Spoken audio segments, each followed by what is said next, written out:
Hello, Garland Nixon here, hanging out with the one and only Dr. Jim Kavanaugh. And we're going to talk about the lunatics in the EU and the lunatics in Washington, D.C. Let's talk.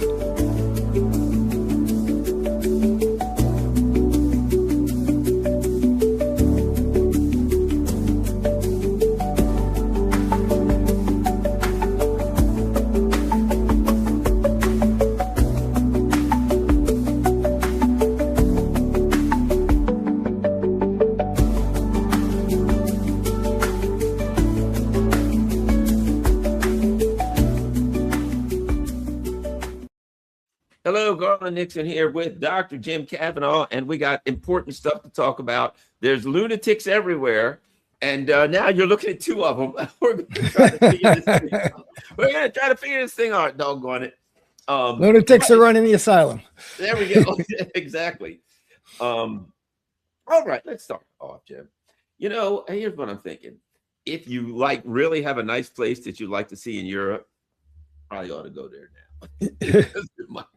Well, I mean, all jokes aside, these people are out of their freaking minds. You have the preeminent nuclear power on Earth right next to you.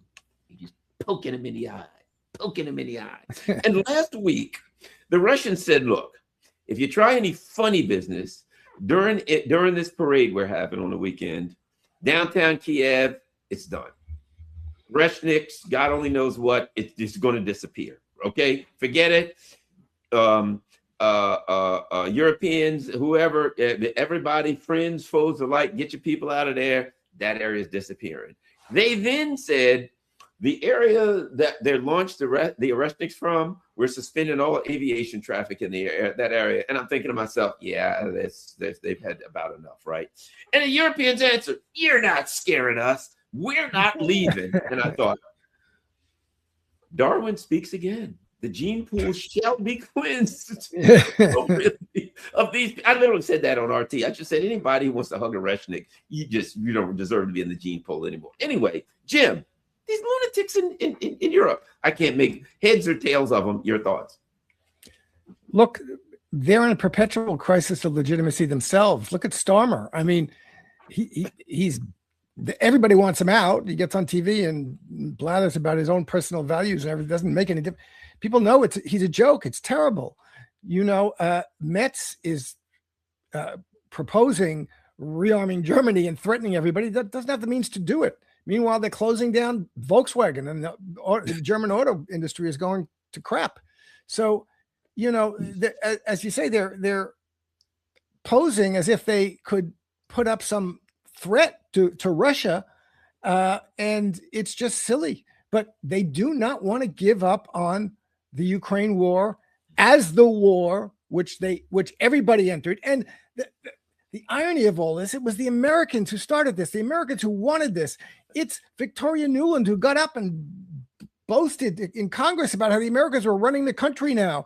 They're putting American citizens in government positions, and they're essentially running it. She was running it from the embassy, talking to the ambassador about whom they should put as president, as prime minister, and they got what they wanted.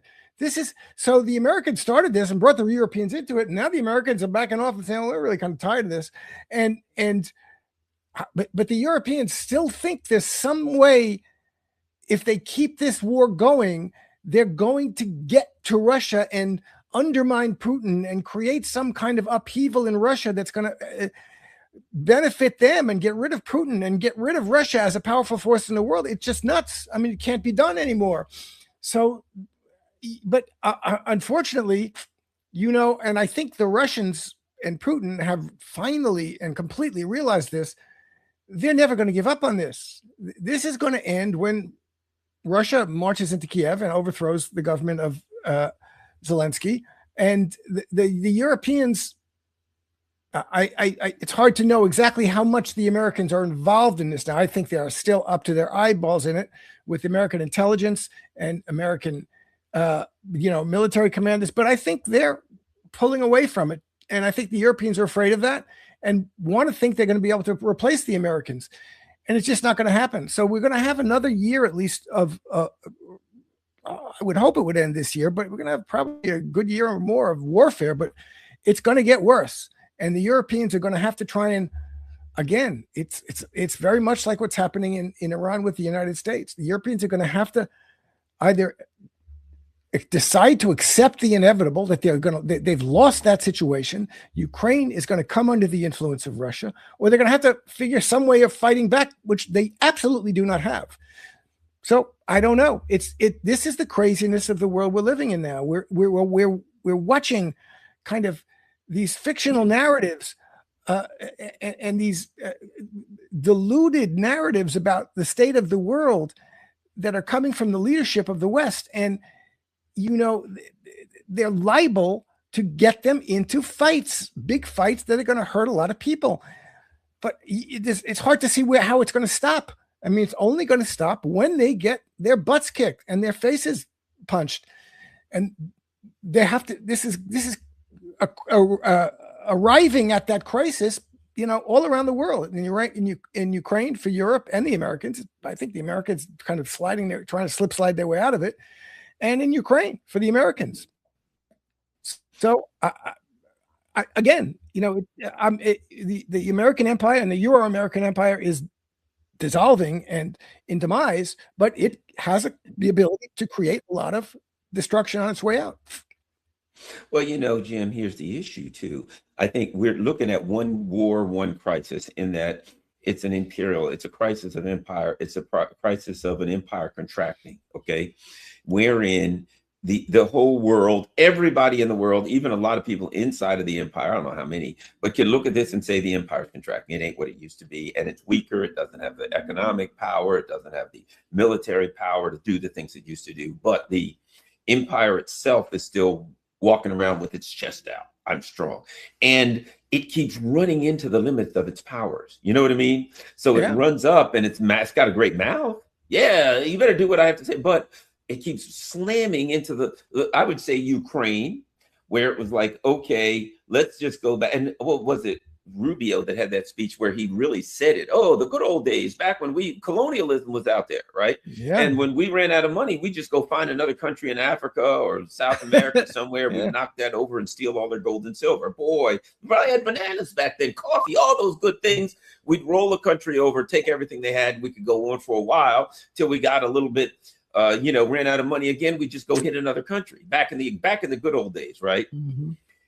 Can't do it anymore. Because the countries are stronger, like number one, but number two, you've got other options out here. You got other people helping to arm them. You're running out of missiles. You can't even push Yemen around anymore.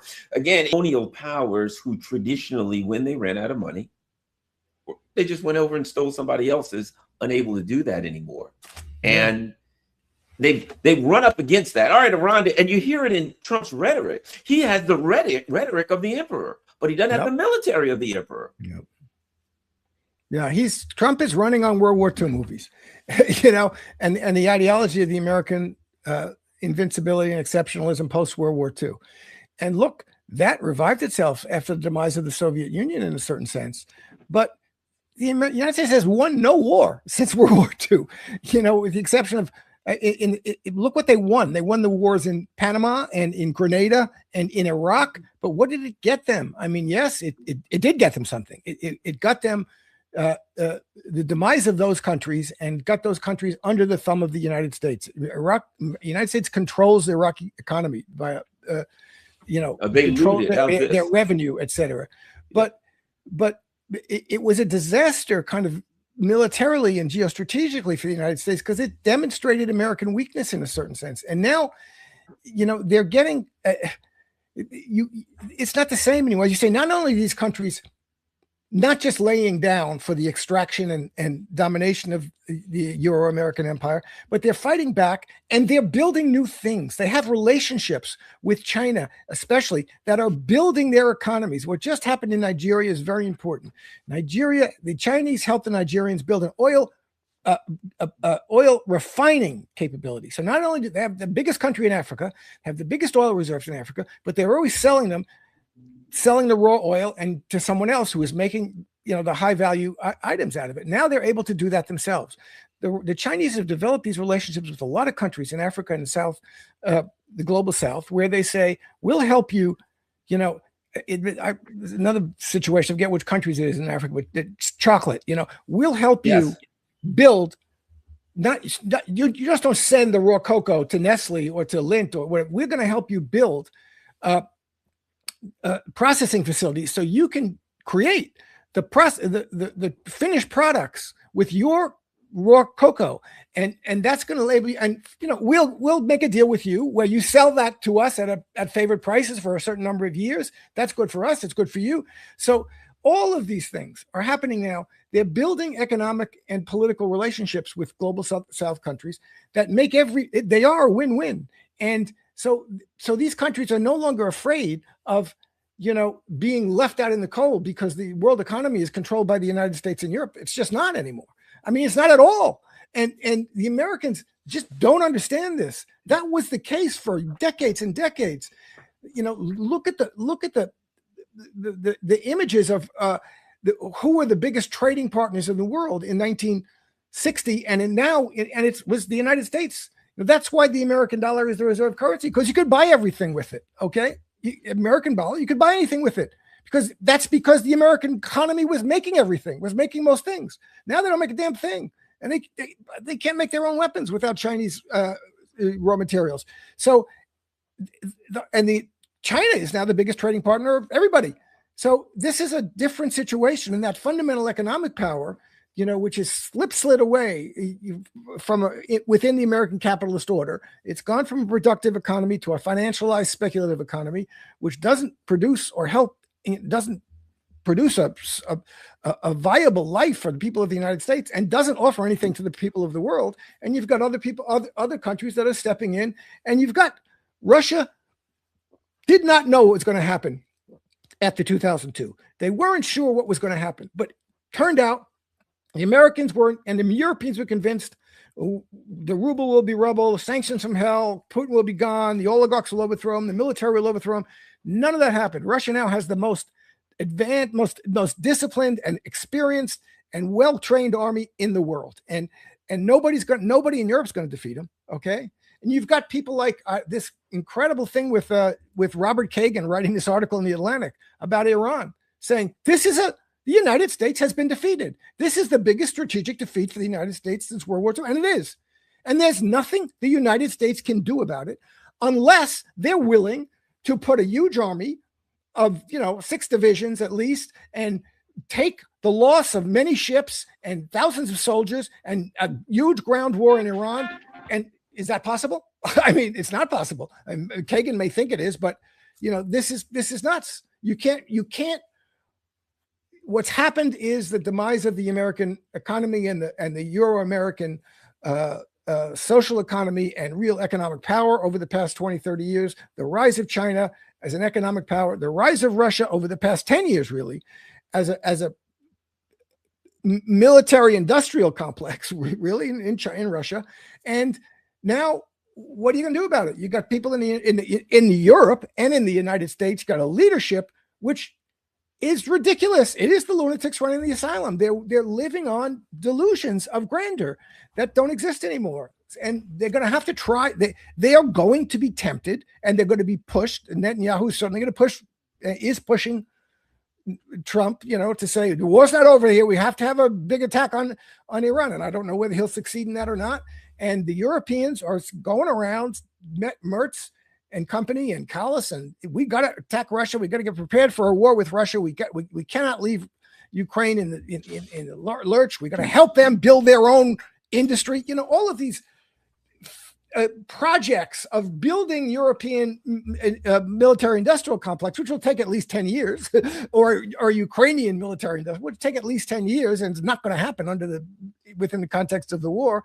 And meanwhile, the power of China and Russia grows, and the power of Iran has just in 6 months turned around, and it's become the dominant power in the Middle East. And it will be even more that until it is somehow destroyed by Russia and by the United States and or Israel with nuclear weapons, which it may come, but I don't think that's even going to destroy it. But something has got to give here in a serious way, and I just don't have any idea what it is. Well, Jim, it's interesting that you're saying that because I keep getting back to the dynamics. Or it's all one dynamic. Here's what I mean. Okay, the Europeans, the war in Ukraine's lost, and the Europeans are saying, okay, we're going to build up our military, and then we're going to go have at it with Russia. But they can't. They were the only way they'd be able to do it is if Russia started selling them cheap energy again. Because without Russian cheap energy to fight Russia, they can't have possibly. Instead, they're going in the other direction. Your industry is dwindling away to nothing, and you're saying yes, we're going to fire up to beat Russia, but you got to call Russia and get cheap energy, which you can't do. Exactly. So as you said, they don't have the capacity to build up to fight Russia, nor do the people inside Europe really have the inclination. If they were to say if Keir Starmer was to say to the Brits, all right, guys, get behind me. We're going in there to fight Russia. They'd hang him. They'd burn the place down, right? Same with Macron. I mean, Merz, these people have like 15% approval rating. They ain't leading their country into a suicidal war against a nuclear superpower. They will get guillotined first. Okay, so they don't have either the political backing or the industrial or economic capacity to fight Russia, and they've already lost the war in Ukraine. Meanwhile, we go to the United States and the Middle East. In order to build the stuff to fight Iran, because we're almost out of like missiles and stuff, we'd have to go to Iran's partner in the war who's helping them to target us, China, and say, China, could you give us rare earth minerals and things like that we need to fight the country that you're fighting us with, so we can then build more and come kill you. Right? Yep. It's the same thing. It is neoliberalism. It is globalism. It is on-time supply chain saying, I have to get my stuff from all over the country, of the world. So in order to fight that guy, I got to get goods and stuff from him in order to fight him. The exact same thing. And as for now, we got a lot of mouth about what we'll do to Iran. Oh, if it doesn't start Trump, there's a 1% chance. He literally said that. The chance of the ceasefire holding a 1%. Okay, we go back in and we bomb them or whatever, and they're going to knock the bloody crap out of us. We were losing the war already. Yep. And then we're going to be out of stuff. Oh, another 30 days, we're out of everything. And we call them and say, no ceasefire. We need another ceasefire. And they say, no. We say, but we're out of everything. And they're like, that's precisely why you're not getting a ceasefire. You know what I'm saying? It's the exact same circumstance. You got a lot of mouth. You can't fight Iran. You got a lot of mouth. You can't fight Russia unless you would get stuff from it is again the crisis of globalism and neoliberalism, economically, industrially, all of those things together. But yet the imperialism, the empire, still consumes everything within it, and it has to find new countries to loot. So it still has that machine, that mechanism, that dynamic still exists. But it created a new economic and industrial infrastructure worldwide that makes it impossible for it to do that. Yeah. Well, the Americans are going to try and do it in Latin America. That's for sure. This whole business with the Honduran tapes, everybody should look into this that are out. There is a real reactionary offensive that the Americans are organizing, along with the Israelis, who are helping the Americans in Latin America in the way that, to get rid of the leftist governments in Scheinbaum and Petro, and to have a real reactionary international to push Latin America back towards the fascist dictatorships they had with in Argentina and Brazil, and now the new Milei libertarian nonsense. So that the Americans think they have a strategic reserve territory in Latin America that they can fall back on. But really, what's interesting is, you see, now I think they want to keep these wars going. Europe wants to keep that Ukraine war going at some low level. It's not ever resolved, okay? So they're not winning. So Russia is gradually, encroaching on Ukrainian territory and taking more and more of it. But we got to just keep it alive and pretend that that there's a day will come when the tide will be reversed. And that's what they're counting on politically and economically to kind of keep the war at a certain kind of simmering point, if not a boiling point, for a long time, that gives them a kind of political reason for being, and gives keeps the possibility open that maybe someday the tide will turn. Okay. And the Americans are going to want to do that in Iran too. They're going to just want to keep it going. Okay. There'll be the Iranian blockade and our blockade, and we'll get a couple of ships and they'll get a couple of ships. And at some point, and with Israel, they want to keep the war going. We're going to take over this part of Lebanon. We're going to take over another part of Lebanon. So, and we're going to take more and more of Gaza, and we're going to get rid of the Gazan people. This is coming up. I've said it from the very beginning. They're going to have this quote unquote voluntary immigration. We're going to send them to Mozambique, or we're going to send them to, they're going to try and do that. And looking at it from the other point of view, at this point, that's the best game they have for themselves, is to keep these wars going at some kind of simmering to, less than a boil over level, but almost a boil over level for a long time. And the other side has to start making choices about, we're not going to let that happen. We want an end to this. I think Iran certainly wants it.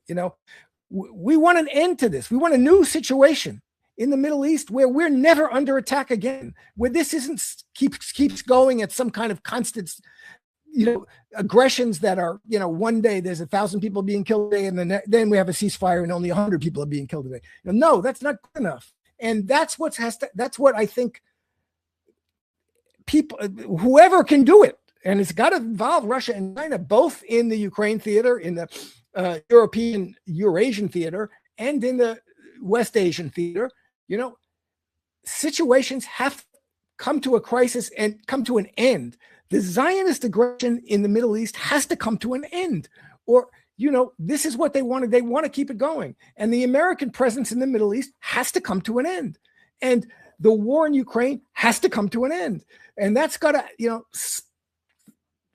those on the other side, the Russians and the Chinese and the Iranians, have to kind of figure out, and who the hell am I? It's a hell of a thing to say, but it's got to be recognized. Somehow you've got to take the fight to its end, and put the Americans away, put the Israelis away, put the Europeans away, put the Zelenskys away, put the fascists in Kiev away.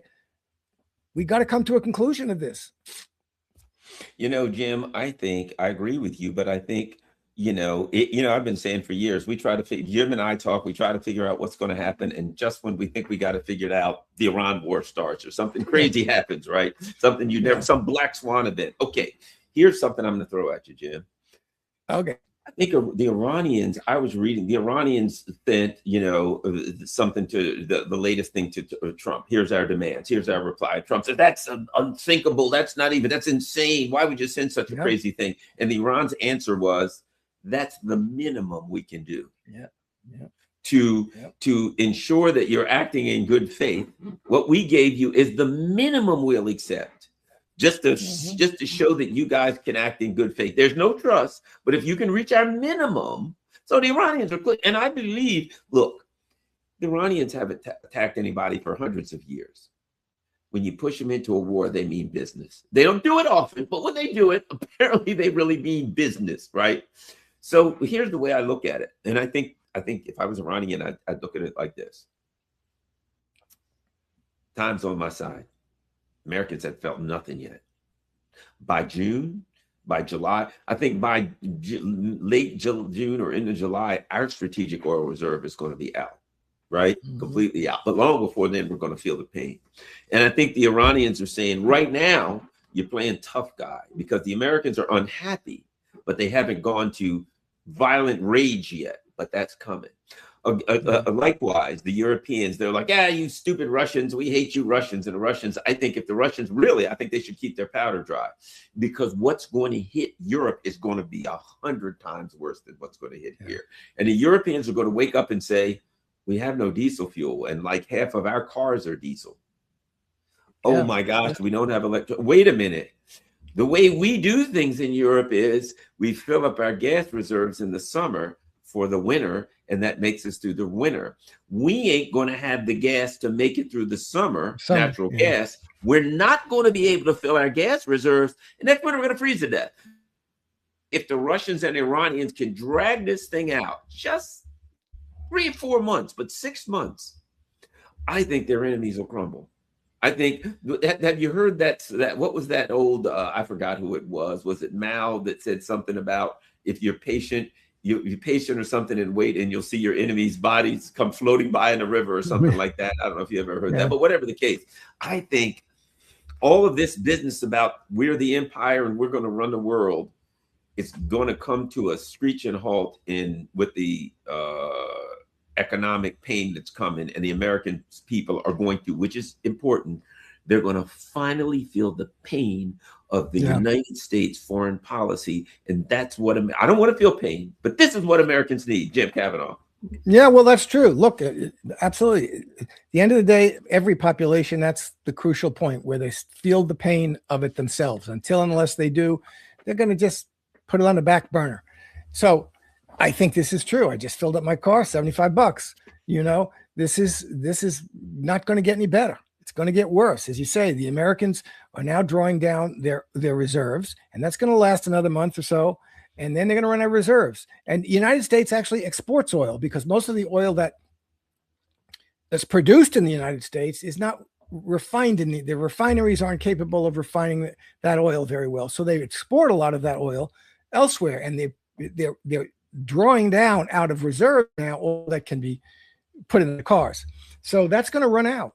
And the United States, they're going to have to stop exporting oil, which is going to hurt the Europeans. And so the whole thing is going to, yes, this is true. It's 100% true that over the next 6 months, 3-4 months, the world economy and the American economy are going to hurt in geometrically increasingly pain. And that's going to happen. And Americans, but this is the political wind is good in that respect. Americans do not like this war. As you said, the Europeans don't want the war with Russia. The Americans didn't want the war with Iran, and they don't want the war with Russia. Certainly don't want the war with Russia either.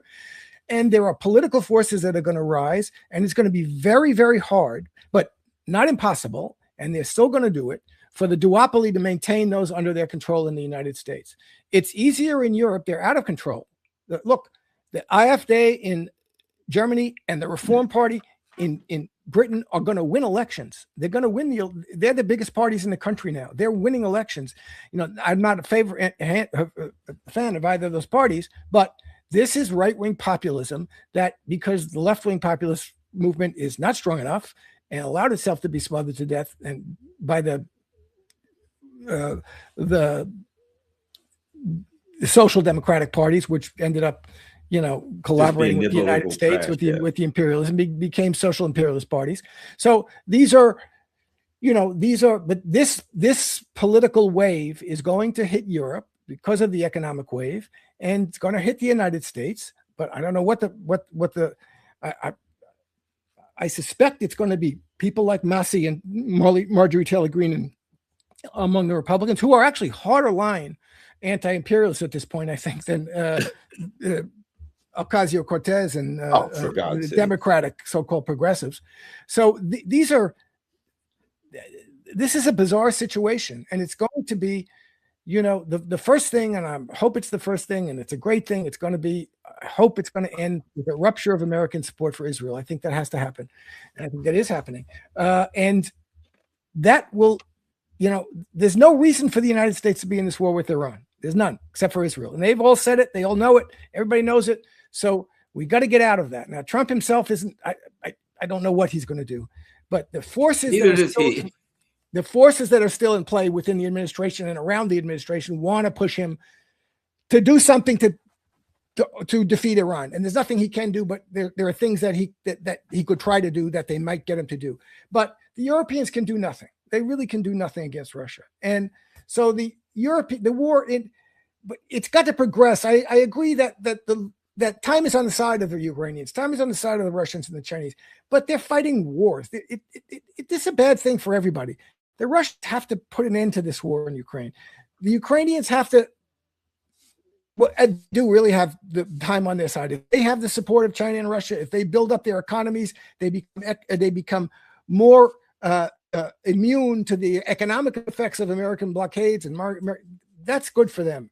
And the Americans are the ones in Iran who have to make a decision soon about something, and there's nothing they can do. Right. And let me say something throw something at you, Jim, that hasn't been discussed. Okay. The Europeans, as best they can, they're giving money that they should be giving to their people, to Ukraine. And as we can see, as we already know, it's being laundered into the hands of a bunch of thieves, right? Yeah. Okay. But come a couple months, you ain't going to have gas and oil, are they? And no. Ukraine needs gas and oil in order to fight a war. They need diesel fuel in order to fund their tanks and run and electricity. They need a war. You know, nothing consumes natural resources, hydrocarbons, like war. You know, the U.S. military consumes an unthinkable amount. So if you got a war going on, you're consuming an unbelievable amount of hydrocarbons. Europe's going to be out of them. And they ain't going to have many to share with Ukraine. The other part of it is within a couple of months, Ukraine's going to, now, one thing about Russia, they ain't going to run it out. Their tanks, their planes, everything will be, I've been to Russia. Let me tell you, I was at Russia last winter.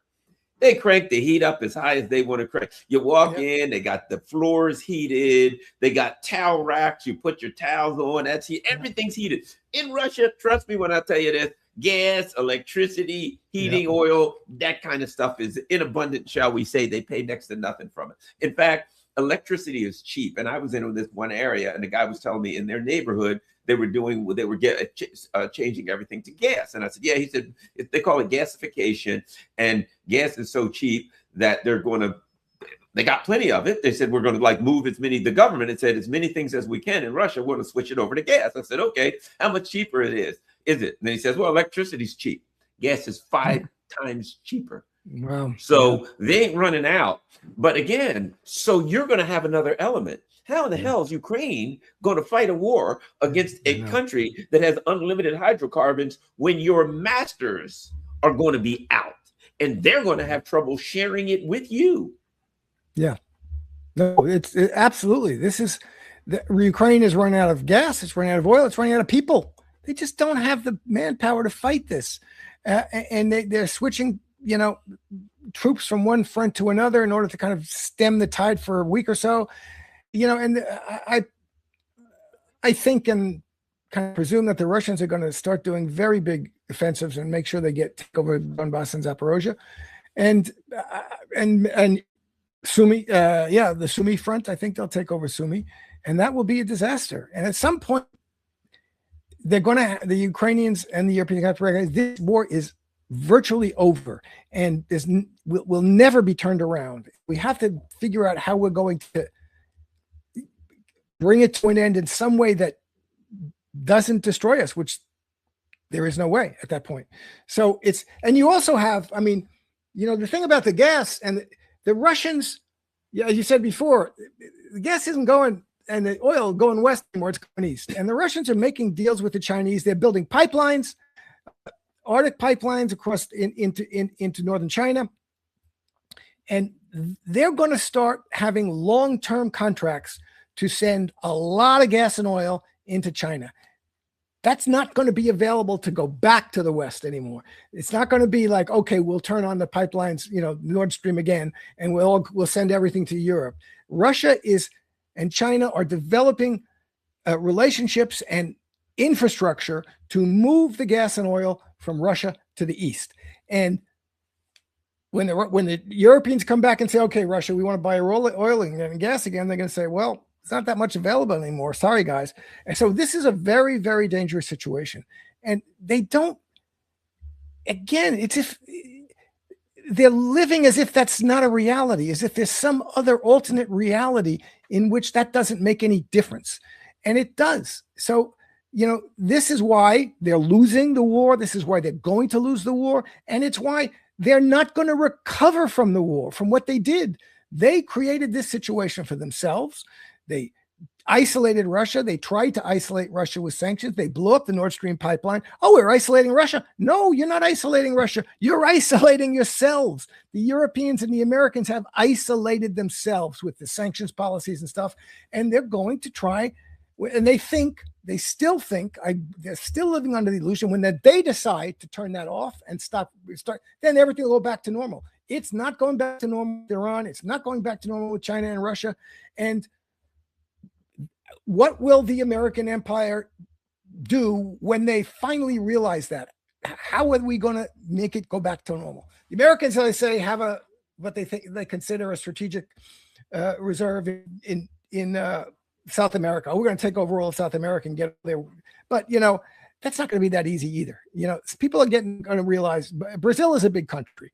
Mexico isn't going to just lay down for the United States the way Venezuela did, and I saw you with talking about Venezuela as, the amuse-bouche. It was something I've said that 8 years ago. Venezuela is going to be the first target because they can defeat it. It's an important enough country. It's not trivial, but it's not going to defeat the United States. The United States can defeat it, and that becomes a kind of appetizer that the Americans can, can say to the American government, say to the American people, look how easy this was. See, we're going to do the same thing in Iran, which is exactly what Trump thought.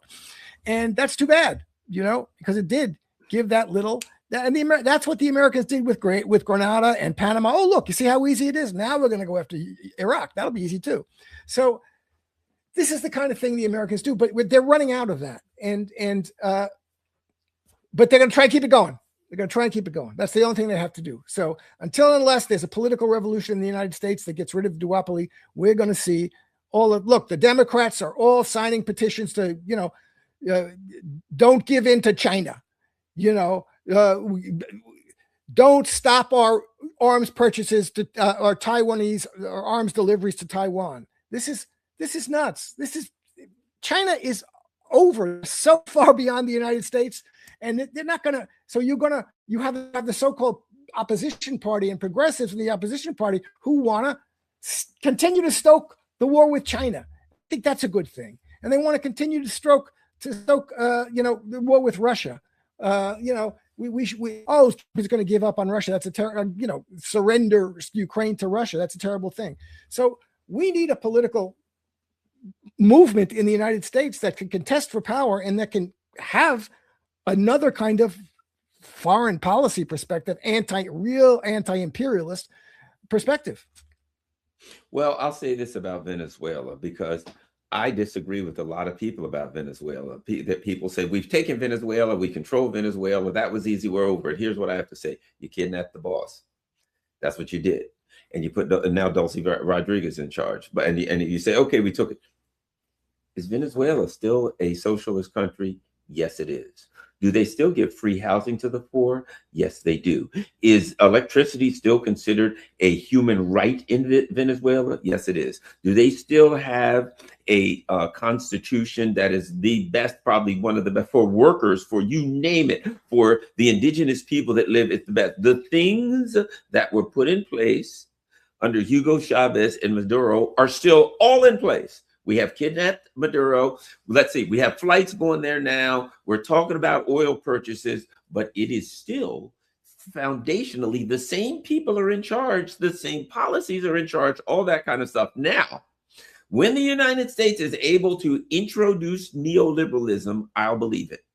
I'll say, okay, you got me. They have now said no more free housing. Electricity is no longer considered a human right. Look into their what do you call it? Their constitution, one of the best in the world. All of those things that are still in place. When they are gone, I will believe that we control Venezuela. But right now, the same people are in place and the same policies are in place right now. And the United States doesn't want that. And the United States intends to introduce neoliberalism in there. And what does the United States intend to do? During the next election, they intend to manipulate the election to get these people who will never get more than 10, 15% of the vote in power. Good luck with that. And that's when the fight begins. See, the people in Venezuela are revolutionaries. And when you say, okay, now we're introduced to neoliberalism, you're going to have a fight on your hands. So right now, a lot of people look at it and say, oh, they defeated them, they've taken them out. I don't agree. We shall see, but I do not agree. Well, but at any rate, Jim. Okay. Yeah. The Americans control the revenues of Venezuelan oil. That's a big thing. The Americans went down there and they can control the revenues of Venezuelan oil. They just went down there and took out power plants, deconstructed it and took it out. So this, I understand, it's a contradiction, it's a tension, but the Americans have more power. Point is that story is still being written. Yes, it is. What's going to happen when they say to the people, okay, we're jacking up the taxes, we're jacking up your neoliberalism, and you go to Venezuela and talk to the people, and they'll tell you that verbally, neoliberalism will fight, blah, blah, blah. So my point is, let's see what happens when they try it. I think they got to fight on their hands. But at any rate, so again, what are we saying? We're saying taking over South America sounds easy. No, yeah. That's a big area with a whole lot of people and a whole lot of people willing to fight. And the United States, I'll put it to you like this. Based on what has happened in Iran, here's another thing. I don't think the American and the pain American people are going to be feeling from it. If the U.S. says, okay, we're going to war with fill in the blank, Brazil, Argentina, whoever the hell, American people after feeling this, I think are not going to have taste for another war anytime soon. Yep. Well, they're going to try it with Cuba first. There may be an invasion of Cuba, which again, it'll cost.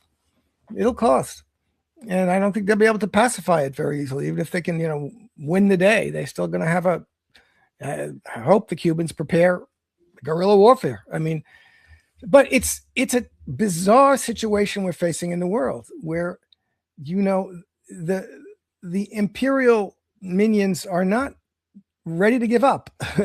Right. Even if they're being defeated, they're not ready to accept that defeat and to enter a world in which they are not the imperial hegemon and enter a world in which they have to treat other countries with respect and not with,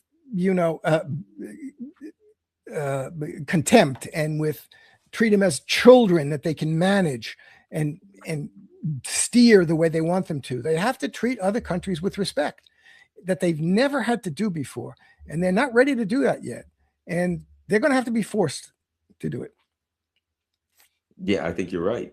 Well, as you said, they have to be defeated. They have to be, you said this, but way back a couple of years, we've been talking about this for the last 5 years. And you said for the whole time, the U.S. has to be the empire has to be physically defeated. The NATO has to be physically defeated. It's taken a long time, but I see them being physically defeated. Let me ask you this. As it is reported many places that the U.S. does not have the military hardware to go back to war with Iran and fight them for months and months, that we could make one big punch and then we'd be empty, right? Our chambers would be empty. Do you think the U.S. goes in there and fires this last few bullets? Because if it does that, and we only got a couple weeks, and Iran says, okay, and Iran takes the punch, which they will, throws back some punches, which they will, and then they're ready to fight another 6 months, and we ain't ready to fight another 6 hours, then we are in deep and serious trouble. Do you think the U.S. is stupid enough to start that up again? Yes, I do. I'm not sure. I mean, I don't know whether it will or not. But is it stupid enough to do it? Is the current administration or any administration stupid enough to do it? Yes, because, again, behind all this, that is extremely important for them is if we leave the Middle East, what's going to happen to Israel? I'm telling you, everybody cannot underestimate the power of this. Oh, yeah. Israel is going, the United States has the ruling class of the United States and the ruling regime of the United States has taken upon itself the moral imperative. It considers it a moral imperative to guarantee the Zionist project, to guarantee the existence and success of the Zionist project.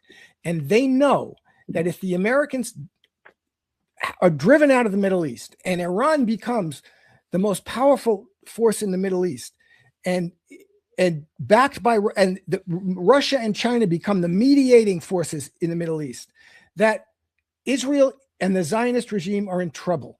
And that is behind all of this in terms of the Middle East and West Asia and Iran. That is the game.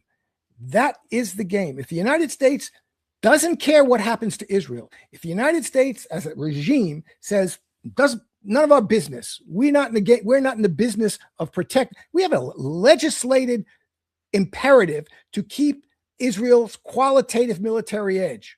Well, if we have that, we're in the game forever. And the American political regime is not ready to give that up. And the people who are the most powerful in the American regime will fight to the death, and have said it, not to give that up. So that's the problem. America can't walk away from the quote unquote Iran thing, from the West Asia thing, in the way that they can walk away, even though that's a very, very big thing to walk away from Ukraine. It's a very big thing to walk away, but they don't feel that moral imperative to stick with Zelensky the way they feel the moral imperative to stick with not Netanyahu, but the Zionist regime of Israel and its project. Okay, because that's the point. If there's any threat that Israel will go the way of South Africa, the United States wants to stay in and fight with Israel to prevent that from happening. And that would be the threat. So this is behind all of this in Iran. There's nothing to do with nuclear weapons. This is why I'm so happy the Iranians are saying, yeah, it is so absurd. We're not going to talk to you about nuclear weapons till we get these things straight first. There's no, and I'm so glad that 30 Democrats have said, we're going to talk about Israel's nuclear weapons. This makes no sense to have a discussion and to make demands of Iran about non-existent nuclear weapons when you're not even acknowledging the fact that Israel there's a country that actually does have nuclear weapons and has threatened to use them against everybody in the world. So this is not about nuclear. It's about Iran being an anti-Zionist force that supports the other anti-Zionist forces, Hezbollah, and that is a craw in the neck of the Zionist project in the Middle East, and they want to get rid of it for that reason. That's why they want to get rid of it, not because of the nuclear, but because of the missiles, which are capable of striking Israel, because of their support for the other what the quote unquote proxies, which are not their proxies, but are independent resistance groups, but that are supported by Iran. And that's what they want to get rid of Iran for. And that's why they will be resistant to walk away from that infinitely more than resistant to walk away from anything else. Walk away from Vietnam, walk away from Cuba, walk away from Ukraine, not walk away from Israel. So that's not walk away from the Zionist project until the American people get it in their heads that they have to be opponents of Zionism and elect and put into place an American regime which opposes Zionism, not supports it, but doesn't like this or that policy, but opposes the Zionist project like it opposed apartheid Israel in South Africa. Then the United States government is going to have a very hard time walking away from Iran. Well, here's the other thing too, Jim, and that is the isolation of the Western political class and the ruling elite. Now, they're already isolated worldwide because the world hates Israel. Yeah. More and more, the people in the West hate Israel, despise it. The people in America, I mean, look around. There's some Christian evangelists or something like that, and some people, but overwhelmingly, the number of people, it's not that they disapprove of Israel anymore. Yes. They despise Zionism and everything to do with it. They're becoming more educated, and the more educated you are about Zionism, the more you're going to despise Zionism. But I again argue, you think they hate Israel now? Wait till August gets here. Wait till they're paying $10 a gallon. Wait till everything's closing down. Wait till they're getting laid off. Wait until their economy is coming unraveled, and they all look and say, "My God, this was for Zionism." Mm-hmm. So there will be that's the other part of it. Going into the midterms, there will be a total isolation of not just of the West, but also of the U.S. government, because the people of Europe are going to look to the U.S. and say, "My God, look what you've done to us." right? They're going to be pissed at their people because they're pro-Zionist, but their governments can collapse, their parliamentary systems and things like that. Here, they're going to say, you started that war. And now you said you were going to bomb Iran back to the Stone Ages. We're living in the Stone Ages. We don't have we got rolling blackouts. We don't have electricity in some areas, food shortages, you name it. And it's getting worse, and winter's coming, and we're going to freeze to death. And this is for Zionism. So Zionism will go from being disliked in the 60% here, 40%, 30, 20% to a pariah in the West and blamed for the likely depression. Likely depression, but some pain that most people who live in the West have never felt, especially the young people. They've never felt this kind of pain. Yeah. Look, it's already happening. People in the young kids in the United States know they have no prospects for buying homes, for raising families, having decent jobs, having a career. It's over, and they don't see any way out of it, and nobody is talking about it. Again, this is not like, what do we want? Incremental change. When do we want it? Sometime in the next 20 years. This is baloney. We need health care for everyone now. This is not something, never ever going to happen. Okay, maybe it'll happen 20 years from now. This is baloney. It can happen tomorrow, and it should happen tomorrow. We need price controls. I mean, controls on inflation. We need, again, as I say, controls on interest rates, period. Laws against usury. End of this baloney. This is just highway robbery. We need 94% tax rates on incomes of tiers of income over $3.5 million, as we had in 1945. As we had for the years of the greatest expansion in American economic history. Didn't hobble America's economy. It helped it. So we need all kinds of things. We need social democratic programs that are just fundamental, and pensions. You need Social Security to be strengthened and universalized. People have to have a 99-year-old father-in-law, World War II veteran. Can we get him into a home? Can we not get him into a home? What's it going to cost? Is it not, if he's not on Medicaid and he can't get it, then you don't. This is craziness. This is every other advanced country in the world. They got this. They got the social democratic reforms at the end of World War II, and they've only been, they've been nibbling away at them since the end of the demise of the Soviet Union. But they still, that's why the people of those countries are pissed off, because they're starting to, nibble away at the social democratic fundamentals that they had. So anyway, we need this in the United States now. Don't need it 10 years, 15 years, elect these people and they'll work to push the party to the left somehow in some incremental way. This is baloney. We need serious, radical reforms now.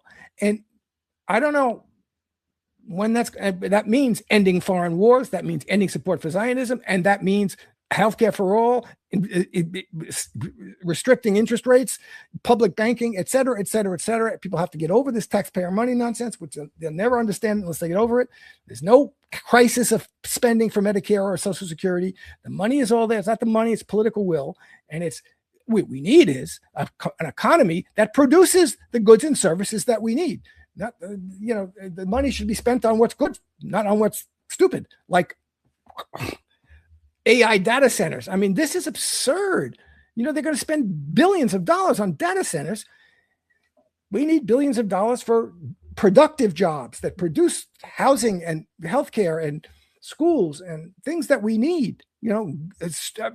Affordable transportation of whatever kind, cars, electric, gas, public transportation. This should all be, public transportation should be free. It's ridiculous. It's a public service. It's what we need. And cars, we should have roads taken care of, and we should have cars that are available for decent prices, and people don't go into bankruptcy to buy a damn car. So these are the things we need, and we can have. But you have to have a radical overhaul of the economy and the economic structure to do that. Nobody's interested in it. Democrat or Republican, they're interested in fighting over whatever. Gerrymandering. Who's going to gerrymander to get whom in power for what reason?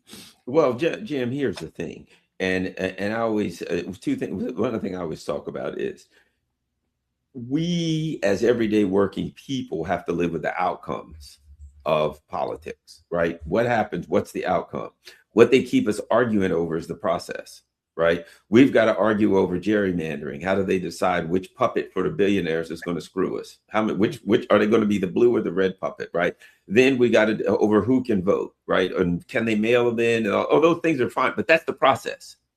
If at the end you're going to get a person who's going to say, let's give $1.5 trillion to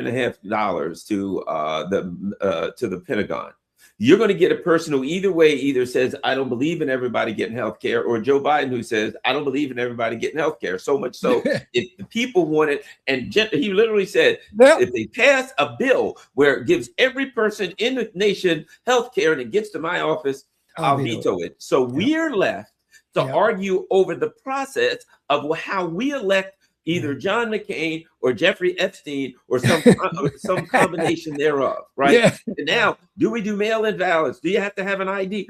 All those stuffs are valid, but really, that's a process. And at the end of the day, no matter how pristine that process is, if we have Kamala Harris and Joe Biden, if we have John McCain and Barack Obama, hope and change versus bomb Iran, that's what we get. And so they leave us arguing. I'm tired of arguing over the process, because in the end, they're going to control the primaries to a point where we can finally get that pristine process. And then we'll know exactly which puppet we chose for, but the options are still the same at the end. We'll get the same outcome. And I'm sick of our arguing over the process.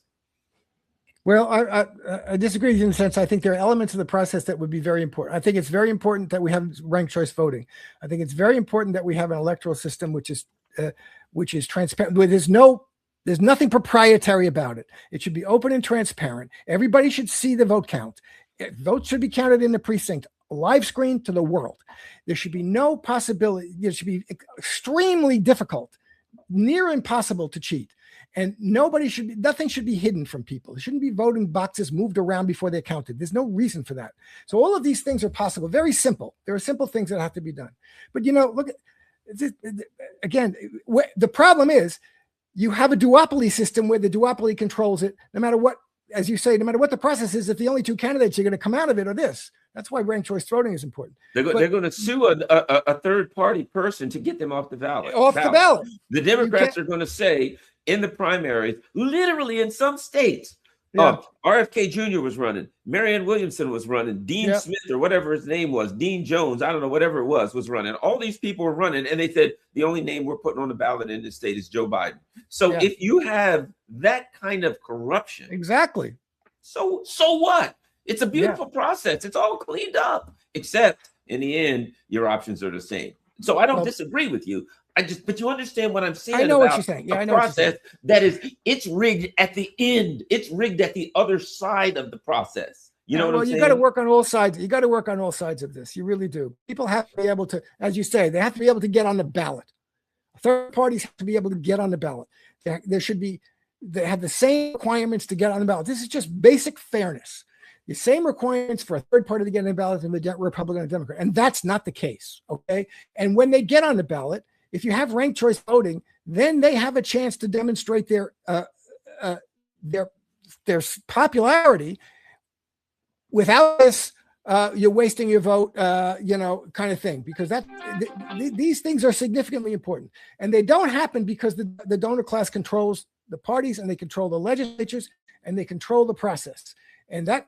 So you need the money out of the politics in some way or another. It's very difficult to do. So I'm just saying these are all things that have to be done, because if you don't have a chance for seriously left-wing progressive politics to enter political space and have some chance of advancing, then you have no possibility of nonviolent resistance at all. And that's the situation we're in. Yeah, I think you're right, Jim. Well, let's see. Holy moly, that was a quick hour. Unbelievable. Yeah. But a recent result. Well, before we go, your thoughts on Trump going to China? I can't believe the Chinese are we forgot to talk about that. Yeah. I can't believe he's going. I can't believe the Chinese are inviting him. And he's going to get told, we don't want you giving these arms to Taiwan. This is not something that's okay with us. Iran is going to be number 2 on the list. it'll be on the list. They're going to talk to him about Iran. But the first thing we're going to say is this arms sales to China, to Taiwan. No, we don't like this stuff. And you're going to get into trouble with us if you keep doing this. And then they're going to say, as the Russians did, you go back to war with Iran, we're supporting Iran. I think they're going to say that. I hope they're going to say that.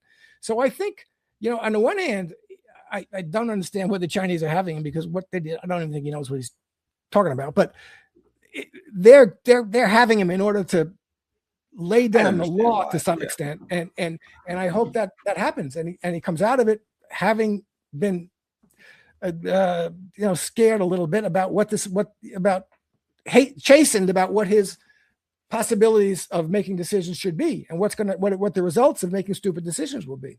So I hope that happens. It's crazy, but at least I'm also kind of thinking, again, it's not impossible to be stupid enough to do this, but probably not going to attack Iran while he's in China.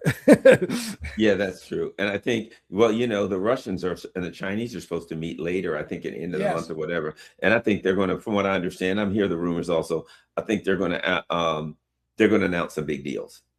I think they're going to announce, hey, those oil fields, the ones that all go to Western Europe. Yeah, well, they're all exactly. Europe now. From now on, they're going to Western Europe. Europe, don't call us back.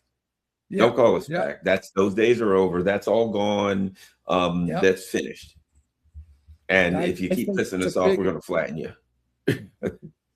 That's going to be the big meeting. I think you're right. Yeah, I think there is some energy, particularly in light of what's happening in Iran with this energy stuff, that they may announce another pipeline. They're going to announce something. They're going to announce something, I think, but maybe not. They are very conservative kind of people, but I think that there will be some major deals signed. And now Trump said Tim Cook and Elon Musk, I think, are going with him to China. Oh, yeah. Oh, that's great. Oh, that's so great. Chinese will be very impressed. Elon Musk is such an ass. These guys, the Chinese will be very impressed with that. These guys can't even build a phone in the United States. They can't do anything without China. And Trump loves these, rich, tough. They're really rich, and therefore they're really tough, and they're really powerful. And I'll bring my boys with me to China, and boy, is that going to impress the Chinese. They won't. That's how superficially stupid Trump is about this. Absolutely. Jim Kavanaugh, tell everybody where they can find you. At my Substack, which is on the screen, on X at the polemicist _ buy me a coffee, subscribe to my Substack, free or paid, and see me, watch me here with Garland, sometimes on other shows, on the internet, on the webs, on the interwebs. But Substack's the best place to find me. All right. Thanks, everybody. And of course, thank you, everybody. Patreon, Buy Me a Coffee, PayPal, all the people who use those various platforms to keep this channel going. Make sure you share this on all your social media platforms. Make sure you follow Jim Kavanaugh. We're out.